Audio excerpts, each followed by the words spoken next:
Salut Étincelle, c'est Jeffa. Ce soir, je prends la caméra pour te parler de ce qui se passe en Amazonie. J'avais pas l'intention du tout d'en parler, mais il se fait que ma guidance me pousse à le faire. Alors, ce sont des incendies qui durent déjà depuis le mois de juillet, hein, faut pas se leurrer, ça fait déjà un petit moment, mais c'est maintenant qu'on en parle. Et puis, moi, je m'y étais pas plus intéressée que ça, enfin, dans le sens où, ouais, bah, j'ai fait comme toi. C'était pas que j'ignorais le truc, mais on va en parler tout au long de la vidéo. Tu verras où je veux en venir quand je te dis je m'en suis pas plus préoccupée que ça. Sauf que je dois mettre des signes qui m'arrivent bout à bout et me rendre compte qu'il faut que je dise ce que j'ai sur le cœur. Alors, parmi les signes, eh bien, écoute, mercredi soir, j'ai passé une nuit blanche parce que j'avais très très chaud. Alors qu'en fait, il faisait pas spécialement chaud, mais j'avais l'impression d'être dans une fournaise. Jeudi soir, j'ai mieux dormi, mais pas tant que ça, parce que j'ai fait une série de rêves où je fuyais un feu de forêt. Et quand je me suis levée vendredi matin, je n'ai partagé mon rêve à mon amie, avec qui je partageais une chambre, et elle m'a dit la nouvelle qui était enfin parvenue aux journaux occidentaux, selon quoi l'Amazonie était en train de brûler. Et samedi matin, je me suis réveillée vraiment très très très tôt, en recevant plein de messages par rapport à cette situation-là. De fait, j'aurais plusieurs choses à vous dire. Je trouve ça chouette qu'il y ait des égrégores de prière qui soient envoyés vers l'Amazonie, vers la forêt amazonienne. Je trouve ça chouette qu'on a envie de prier pour Gaïa. Mais je dois te rappeler quelque chose. Gaïa est une vieille bonne femme. Elle est beaucoup plus vieille que toi. Elle a subi des changements, elle a subi des évolutions, etc., etc. Et finalement, elle est toujours là. Et tu sais quoi? Elle va être encore là. Mais le plus important, il faut que tu l'entendes, elle sera là après toi et moi. Elle sera là après les humains encore. Quand on oriente nos prières vers Gaïa, c'est sympa. Mais c'est pas elle, en fait, qui a besoin de prière. C'est nous, c'est toi, c'est moi, c'est l'humanité. C'est l'Homo sapiens qui a besoin de prière. Gaïa, à nous tous, en fait, si les humains de la Terre entière se mettaient à prier, on n'arriverait pas à avoir la même vibration que Gaïa. Donc, comment te dire que... c'est mignon, mais c'est pas hyper utile. Et pendant que tu envoies de l'énergie à la terre, à la forêt, eh bien, tu oublies par la même occasion de prier pour toi, de prier pour ton humanité, de prier pour tes frères et sœurs. Déjà d'une, la forêt amazonienne, elle a des habitants. C'est pas juste une vaste étendue d'arbres, elle a des habitants. Il y a des sociétés primitives, des peuples primitifs là-bas en Amazonie, des indigènes qui sont assassinés, qui sont pourchassés pour qu'on leur vole leur terre. Et est-ce que tu pries pour ces personnes-là? Est-ce que tu participes à leur combat le reste de l'année? Non.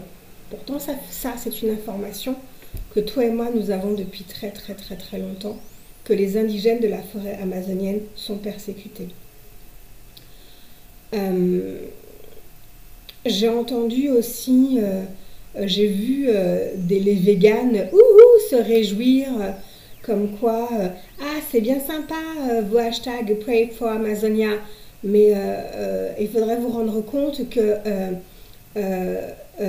les terres que l'on vole aux indigènes sont faites pour la culture intensive de céréales pour les animaux que l'on va les animaux d'élevage que finalement les non-véganes vont manger. J'ai juste envie de te dire, fuck off, parce que c'est vraiment pas le moment de se diviser. Et fuck off, mais vraiment profond, pour une simple bonne raison, c'est que tu vois, par exemple, ce soir, j'étais au resto avec des amis et j'ai mangé du quinoa. Quand tu connais un minimum la culture céréalière de France, eh ben, le quinoa, tu l'importes. Le quinoa, tu l'importes. Ça veut dire qu'ailleurs, il y a des gens qui peut-être aussi déforestent pour pouvoir planter encore plus de quinoa pour que tu fasses ta petite bobo végane. Et puis j'ai envie d'extrapoler sur cette histoire de véganisme et ah, les gens qui mangent de la viande, c'est trop mal. Juste te poser une question. Imagine, on fait une utopie là comme ça. Je fais un petit aparté. On fait une utopie et on imagine que finalement la terre entière devient végane et que plus personne ne mange d'animaux. Ça veut dire que les terres qui sont aujourd'hui cultivées pour les animaux sont aujourd'hui cultivées essentiellement pour l'homme. Et les animaux, les bœufs, les moutons, etc., que nous mangions, qu'est-ce qu'on en fait? Parce qu'ils vont continuer à se monter les uns sur les autres et se reproduire en fait. Et ces bestiaux-là, il va falloir, vu qu'il ne faut pas les tuer, il ne faut pas les tuer, ils vont continuer à se reproduire et il faudra aussi les nourrir. À défaut de les élever pour pouvoir les manger, il va falloir les nourrir quand même, ces bestiaux-là. Donc en fait, ça fait une double population qu'il faudra quand même nourrir. Donc une que tu ne voudras pas tuer parce que tu comprends que tu es végane et que les animaux d'élevage, ils ont une âme. Et si au lieu de se faire la guerre mutuellement et d'arrêter un petit peu comme ceux qui passent leur temps à regarder ce qui se passe dans le slip des autres, si tu arrêtais de regarder ce que je mets dans mon assiette et qu'ensemble on réfléchisse à une agriculture raisonnée, à une permaculture, à manger locavore, etc. Si on mettait ensemble des trucs en place au lieu de se faire la guerre.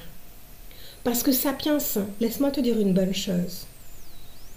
Tout ce qui se passe dans la nature, c'est toi qui le provoque. C'est pas seulement tes gestes, mais ce sont aussi tes pensées, tes modes de fonctionnement qu'il faut absolument revoir.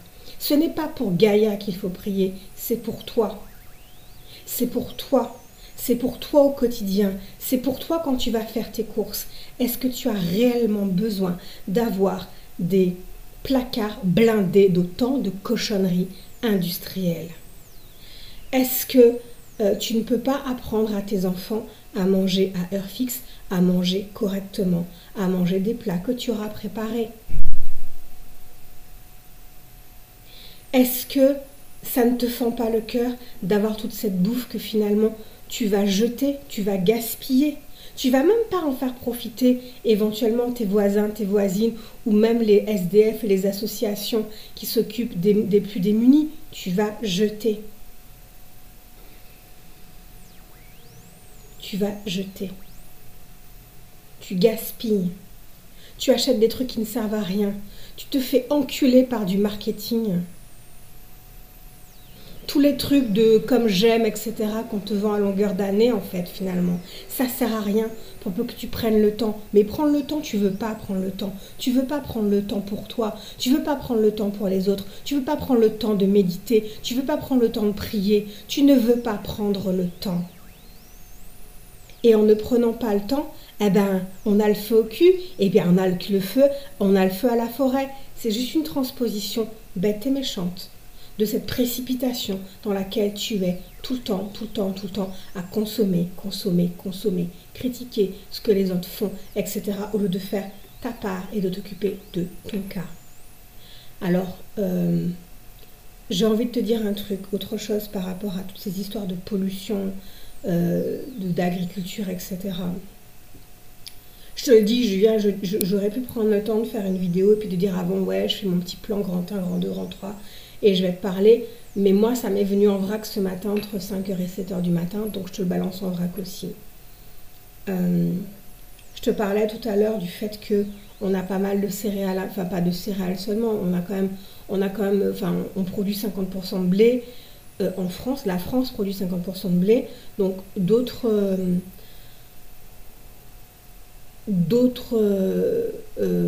végétaux sont importés en France comme le quinoa, comme le soja, etc., que tu vas manger, mais que tu diras que non. Enfin bref, c'est un débat que j'ai évoqué. Il y a la crise des gilets jaunes. La première considération des gilets jaunes, c'était de se dire, on n'a pas assez l'essence est trop chère pour mettre dans nos voitures. Et on n'a pas assez d'argent pour mettre de l'essence dans nos voitures. C'était l'une des premières revendications des gilets jaunes. Ça t'a touché toi directement dans ton foyer, donc tu as mis ton petit gilet jaune. Par contre, quand il fallait se battre, l'année dernière, aux côtés des cheminots, ah non, les cheminots c'était des enculés de privilégiés. Il fallait absolument cesser ces privilèges des cheminots. Aujourd'hui, qu'est-ce qui se passe? Toutes les petites gares sont fermées. Elles ferment les unes après les autres. Quand tu veux partir en vacances et que tu n'as pas de voiture, moi c'est ma problématique cet été, eh ben tu peux pas. Tu peux pas parce que le bus que tu vas prendre, le bus Macron que tu vas prendre, passe pas par où tu passes. Et il y a des fois 2-3 kilomètres entre le point où le bus va te déposer et là où tu voulais aller. Et alors qu'avant, il y avait une ligne directe qui t'emmenait là où tu voulais aller. Et je pense à ces populations qui vivent à l'année là et qui peut-être utilisaient les trains régionaux pour se déplacer. Ils ne peuvent plus. Et effectivement, ils n'ont plus d'argent pour mettre l'essence dans la voiture. Mais à ce moment-là, quand les cheminots de la SNCF alertaient sur ce qui allait se passer et sur les conséquences, qu'est-ce que tu as fait? Tu as critiqué, tu as dit bien fait pour leur gueule. Ils vont perdre leurs privilèges, ces fils de pute. Et aujourd'hui, tu es en train de battre le pavé avec ton gilet jaune, toi-même comme une pute, à réclamer de l'argent qu'on ne te donne pas. Ou on te dit d'un côté, oui, on va te le donner, et de l'autre côté, on te met deux doigts. Je suis vulgaire, hein. Je suis vulgaire, mais je trouve ça tellement vulgaire, cette pensée égoïste qui t'anime. Je dis toi parce que moi, de mon côté, j'ai soutenu les cheminots, donc j'en ai rien à foutre de ta gueule. Sur ce coup-là, je suis pas solidaire. Il y a autre chose, en fait, qu'il faut que tu saches aussi d'un point de vue plutôt plus spirituel. Je suis fâchée, hein. Je suis très, très, très fâchée. Je suis très, très fâchée de voir qu'en fait, il n'y a aucun soutien des personnes qui ont le courage de se battre. On ne voit que ce qu'ils ont et on oublie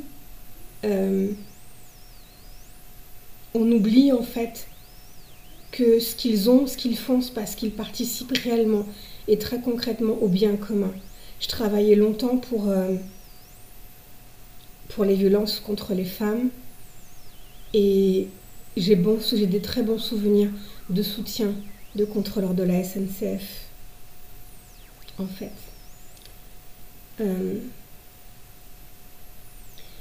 Et tu vois, tout cet égoïsme que tu vis sur ton territoire, c'est le même égoïsme que tu envoies par rapport à l'Amazonie. Tu te donnes simplement bonne conscience, parce que ça fait vraiment des années que les indigènes demandent de l'aide et du soutien. Ça fait des années. Mais tu es dans ton petit mode de vie bobo-vegan, et maintenant, maintenant ça prend feu, puis maintenant tu es au courant. Hein. Ça a pris plus d'un mois pour que ça arrive à tes oreilles, donc maintenant il faut prier pour l'Amazonie. On va prier pour Sapiens, on va prier pour toi, pour moi, pour les autres aussi. On va faire ça plutôt. Pour voir si je me gourais pas trop, j'ai tiré 4 cartes dans la triade et une carte dans les réponses angéliques de Dorine Virtue. La première carte que j'ai eue, c'est la carte de la clé. Je suis toujours aussi bonne pour montrer les cartes. Hein. On s'improvise pas youtubeuse, quoi. Je te montre la carte de la clé. La clé, c'est pour te dire qu'il y a un changement qui arrive. Mais c'est pas un changement qui arrive par hasard. C'est un changement qui arrive parce que tu prends une décision, que tu reprends ton pouvoir. Le pouvoir que tu as, c'est celui de la prière. Alors oui, la prière, mais tu te rendras compte en fait en avançant dans le tirage qu'on ne parle pas de prier pour Gaïa. On ne parle pas de prier pour la terre. Il y a des cartes pour parler de la terre dans la triade, et là, on ne parle pas de la terre. Donc, il faut prier. Il n'y a que ça, en fait, pour l'instant, de nécessaire. Prier pour tes frères en humanité, pour tes enfants, pour comment tu les éduques à la consommation. C'est une éducation. La carte de l'erreur, oui, on s'est bourré. Et quand tu mets prière et erreur ensemble,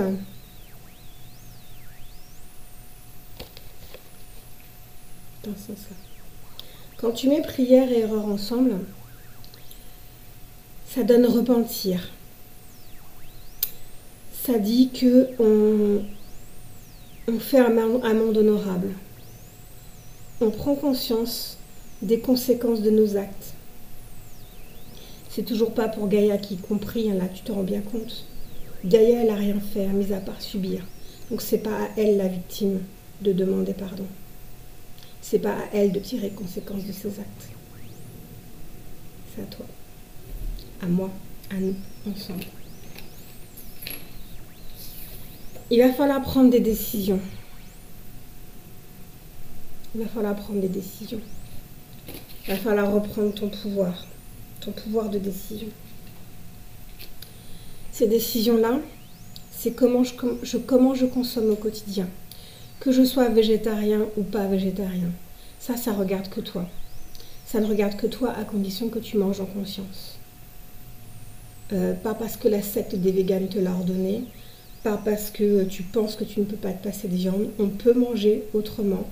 On peut faire vivre les petits producteurs autour de chez nous. Il y a plein de moyens. Il y a même des moyens de créer des jardins partagés en ville. Il y a plein de projets que tu peux porter pour soutenir la vie animale et la vie végétale près de chez toi. Quel choix tu fais? Dans les autres choix qu'il y a à faire, c'est quelles sont les personnes à qui tu donnes ton pouvoir.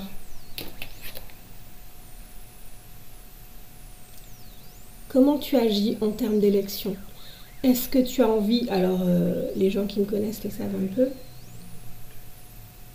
J'ai un petit côté anarchiste sur les bords par moment. À qui tu donnes ton pouvoir? Est-ce que les gens qui sont au pouvoir aujourd'hui en France font correctement le boulot pour lequel tu les as élus? On a kiffé voir notre ministre de l'Agriculture à la corrida.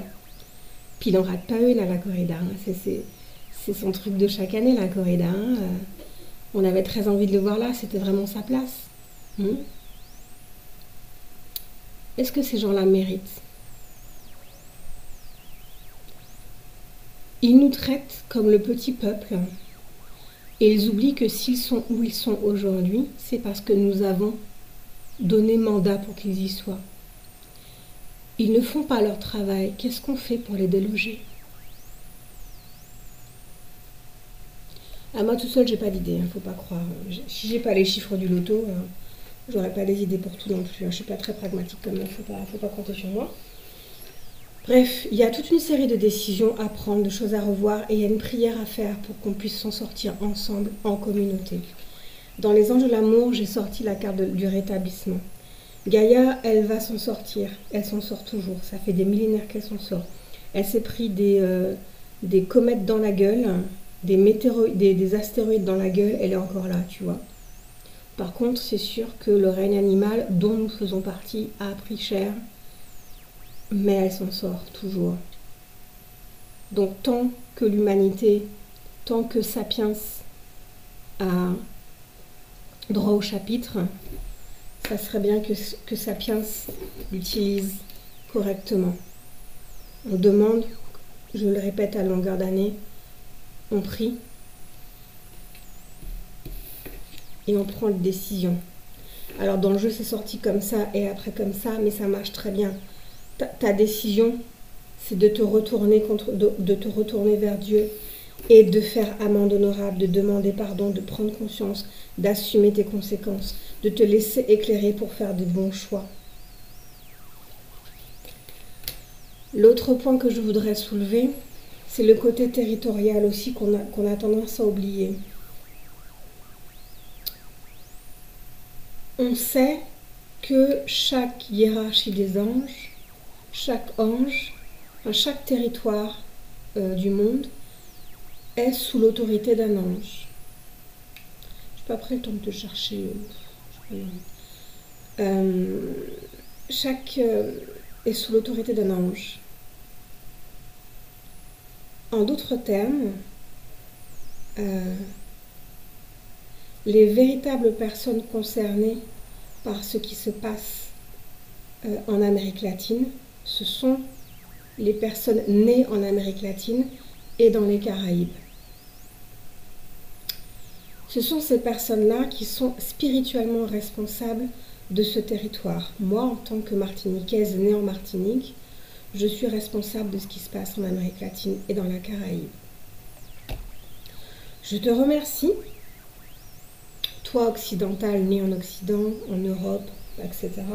Je te remercie de t'intéresser à ce qui se passe là-bas. Je te remercie de prier, c'est chouette, mais c'est de notre ressort. Et je vais aller plus loin dans ce que j'affirme. Ce n'est pas un hasard si cette richesse qu'est la forêt tropicale a été confiée, malgré les siècles, malgré la colonisation, si elle reste confiée aux indigènes. C'est parce que ces peuples-là ont la sagesse, ont gardé la sagesse pour prendre soin de ce territoire privilégié. C'est la raison pour laquelle, si tu dois prier, il faut orienter tes prières pour soutenir les peuples indigènes qui mènent un combat terrible contre la déforestation et contre Bolsonaro. Chacun joue sa partition. Bolsonaro joue sa partition. Chacun joue sa partition. Chacun joue un karma. L'Amérique latine joue un karma dans ce qui se passe là en ce moment. On n'a pas besoin de comprendre les tenants et les aboutissants, en fait. On n'a pas besoin de comprendre. C'est un territoire qui a été colonisé dans la violence. Et c'est un peu aussi dans la violence que ce feu se déclare en disant je ne vous donnerai plus rien, je ne vous nourrirai pas, je ne vous nourrirai plus, vous ne pourrez plus abuser de moi comme vous m'avez abusé auparavant. Mais ne t'inquiète pas, arrête de te préoccuper, déjà parce qu'on te promet le rétablissement, mais arrête de te préoccuper de la façon dont la Terre va se renouveler. Elle se renouvellera. Elle n'a pas besoin de ton aide spécifiquement pour ça. Elle se renouvellera. Tout ira bien de ce côté-là. La véritable question, c'est toi, comment tu te renouvelles, comment tu renouvelles ton regard, comment tu renouvelles ton cœur et comment tu fais les choses au quotidien, où tu en es, localement, nationalement. Localement, mais quand je dis localement, ça va jusque dans ton foyer. Comment tu fais les choses dans ton foyer? Et puis surtout, si tu as vraiment envie de faire quelque chose et de donner de l'énergie pour la forêt amazonienne, change de hashtag. Prie pour les indigènes et prie pour Sapiens. Parce que Sapiens est sacrément dans la merde. D'ailleurs, je suis en train de dire ça, mais je me rends compte à quel point on pousse l'hypocrisie en fait. Moi, cette espèce d'ego spirituel qui veut dire ouais, on va prier pour la terre, etc. En fait, réellement, c'est juste parce que tu veux pas voir qu'en fait, c'est toi qui es en danger dans cette histoire. C'est ta survie, c'est la survie de ton espèce qui est en danger dans cette histoire, en fait. Si tu faisais les choses en conscience, tu te rendrais compte que c'est toi qui es en danger. Quand tu es en train de... Tu vas dans un festival en bord de mer et que tu laisses tes canettes partout, que tu fumes et que tu balances tes mégots et toutes les cochonneries que tu sais faire, c'est toi que tu mets en danger. Cherche pas à te poser des questions de savoir si les canards, etc. vont bouffer tes cochonneries, si les tortues... Parce qu'apparemment, même en regardant 26 000 fois Netflix, t'en as rien à foutre. D'ailleurs, en allant cliquer sur Netflix pour regarder les super documentaires animaliers, etc., tu vas encore niquer la planète. Ça a une empreinte carbone. En regardant cette vidéo que tu vas partager, t'es mignonne, tu vas encore niquer la planète. Tout ce que tu fais en ce moment, en utilisant la technologie, en mangeant n'importe comment, en consommant n'importe comment, en foutant les choses en l'air n'importe comment, ça nique la planète. Mais la planète, elle va s'en sortir, elle va se renouveler. Elle était là avant toi, elle sera là après toi. C'est toi que t'entends qui est profond en fait. C'est ta survie qui est en jeu. Parce que crois-moi, cette planète-là se renouvelle, se rétablit beaucoup plus vite que Sapiens qui est en train de décrépir. Alors regarde-toi en face. Regarde-toi en face. Regarde ta durée de vie. Regarde comment tu vieillis. Regarde les douleurs que tu peux avoir. Et multiplie tout ce que tu vis là à l'échelle de toute l'humanité. C'est pas parce que tu as eu de super belles conquêtes et que tu as eu de super belles réalisations qu'en fait, tu vas rester là. Si des espèces animales meurent, si des espèces animales disparaissent, n'oublie pas, Sapiens, que tu es un mammifère toi aussi. Alors, peut-être que ça serait bien que tu t'occupes de ta gueule. Quitte à être égoïste, fais ça correctement, fais ça consciemment. Et arrête de te chercher des causes à la con. Oui, j'appelle ça des causes à la con. J'en ai un peu marre de cette bonne conscience spirituelle, de ces jeux. Allez, on va s'en mettre ensemble, s'envoyer des énergies, etc. Putain, arrêtez un peu vos délires, remettez un peu vous les pieds sur terre, quoi. Juste 2 secondes et demie, en fait. Juste 2 secondes et demie. Je suis pas parfaite, hein, je mange encore un peu n'importe comment. J'ai de l'alimentation que j'ai. Elle est respectueuse de ma santé. J'apprends à mes enfants à pas gaspiller. Mais je ne trie pas forcément mes déchets. J'ai plein de conneries que je pourrais faire et que je fais pas. Je suis dans le même panier que vous. Je suis dans la même galère que vous. Vraiment. Je te le dis en toute humilité. Seulement, j'en suis consciente, en fait. J'en suis consciente. Et avant de me préoccuper réellement des feux de forêt en Californie, en Amazonie ou je sais pas quoi, des tornades et des conséquences des tornades et patins couffins, en me disant oh la terre. Non mais ça fait des siècles que la terre brûle, que la terre tremble, que la terre se mouille, que la terre se sèche. Ça fait des millénaires que ça dure, les gars. C'est ton espèce sapiens qui est en danger et qui se fout en danger toute seule. Alors on peut jouer la carte du déni pendant longtemps, hein. On peut jouer la carte du déni. Avant de penser à sauver les tortues et les goélands et je sais pas quoi et les baleines, pense un peu à ta gueule. Prends soin de toi. Et c'est partout pareil. Quand tu prendras soin de toi, tu pourras prendre soin des autres. Tu aimeras ton prochain comme toi-même. Tu veux aimer Gaïa, tu veux aimer les tortues, tu veux aimer les goélands, tu veux aimer les plages, tu veux aimer tout ce que tu veux, même les grenouilles dégueulasses, là. Tu veux aimer tout ça? Commence par t'aimer toi-même. Fais-toi du vrai bien. Arrête de manger des cochonneries. Arrête d'acheter des cochonneries. Prends soin de toi. Prends soin de ton foyer. Prends soin de ce qui rentre à l'intérieur de toi.